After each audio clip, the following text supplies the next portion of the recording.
Disagree with the Texas judge's ruling, and the Justice Department will appeal.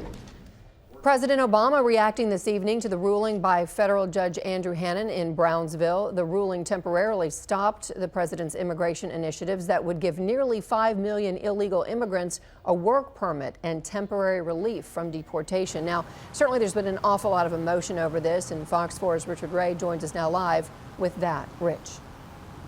Good evening, Heather. The injunction gives Texas and 25 other states more time on a lawsuit that would permanently stop the president. For example, his first order would have been to give a program that protects young immigrants from deportation if they were brought here as children.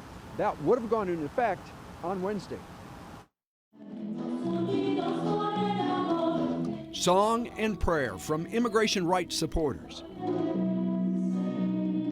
In response to a federal judge's ruling that temporarily blocks President Obama's executive action on immigration. This is only a fear tactic from the Republican Party, and it's not going to scare us. An earlier news conference featured Hispanic activists and clergy. You need to open this manual and read it, and you see that God is the defender of these people. And an immigration lawyer who noted that President Obama is doing what Republican presidents Ronald Reagan and George H.W. Bush did before him. The sole difference between the action taken back then and the action taken right now is that the president is of the other party. I think it's totally different. Presidents Reagan and Bush worked with Congress. Elizabeth Alvarez Bingham is vice chair of the Dallas County GOP. She says President Obama's gone beyond executive authority by creating a new category of immigrants. Giving that status in blanket mass to basically everyone that applies for it is a totally different scenario than attempting to use your executive authority to sort of smooth the process to implement laws Congress has already passed, which is what Reagan and Bush did.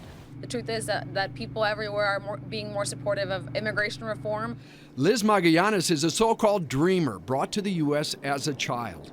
Now a college student, and among those President Obama would shield from deportation. People that don't have criminal records, people that have to meet even certain criteria to apply for these programs. So it's people that are already here. It's not people that are strangers to the nation. It's not people that are trying to harm the nation that would be eligible for these programs.